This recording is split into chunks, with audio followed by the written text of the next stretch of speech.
ជាកិច្ចចាប់តាមអ្នកខ្ញុំសូមគោរពជម្រាបសួរលោកគ្រូនិងសួស្តីមិត្តរួមថ្នាក់ទាំងអស់គ្នាដែលមានវត្តមាននៅទីនេះនាងខ្ញុំឈ្មោះអូនសុធារាខ្ញុំឈ្មោះរិនសុភារតដែលរៀននៅវិទ្យាល័យហឹមសាមរី100ខ្នងនៅថ្នាក់ទី10តំណាងឲ្យក្រុមទី2តាមមកបកស្រាយនៅសំណួរមួយដែលបានចោទសួរថាចូលប្រាប់ពីមូលហេតុដែលនាំឲ្យកំណើនកម្ដៅលើភពផែនដីនិងផលប៉ះពាល់ចំពោះបរិស្ថានកំណើនកម្ដៅលើភពផែនដីបណ្ដាលមកពីសកម្មភាពមនុស្សដូចជាការបំពុលបរិយាកាសការបញ្ចេញផ្សែងពុលពីយានជំនិះឬអគារនិងសកម្មភាពរបស់មនុស្សផ្សេងសកម្មភាពឧស្សាហកម្មនិងទីក្រុងការកសាងអគារធ្វើអាជីវកម្មផ្សេងការកាប់បំផ្លាញព្រៃឈើការដុតនិងចោលសំរាមការប្រើប្រាស់ឥន្ធនៈផូស៊ីលសកម្មភាពដុតធ្យូងប្រេងកាតនិងស្មានធម្មជាតិសម្រាប់ផលិតសម្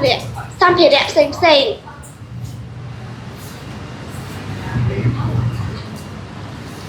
កំណើនកម្ដៅធ្វើឲ្យមានផលប៉ះពាល់ដូចជាផលប៉ះពាល់ចំពោះមនុស្សបញ្ហាសុខភាពខ្យល់កជំងឺសួតឬបេះដូងកង្វះជាតិទឹកជំងឺផ្លូវដង្ហើមជាដើមបញ្ហាសេដ្ឋកិច្ចនិងជីវភាពរស់នៅការដាំដុះមិនបានល្អប៉ះពាល់ដល់ចំណូលលំនៅឋានការខូចខាតគេហេដ្ឋារចនាសម្ព័ន្ធដោយសារគ្រោះធម្មជាតិផលប៉ះពាល់ចំពោះបរិស្ថានការប្រែប្រួលអាកាសធាតុខ្លាំងនាំឲ្យមានគ្រោះរាំងស្ងួតទឹកជំនន់និងគ្រោះធម្មជាតិផ្សេងការបាត់បង់ជីវៈចម្រុះធ្វើឲ្យសត្វនិងរុក្ខជាតិជាច្រើនមិនអាចទប់ទល់នឹងកម្ដៅខ្លាំងរហូតឈានដល់ការផុតពូជការរលាយទឹកកកនៅប៉ូលខាងជើងនិងនៅខាងត្បូងរលាយជាហេតុ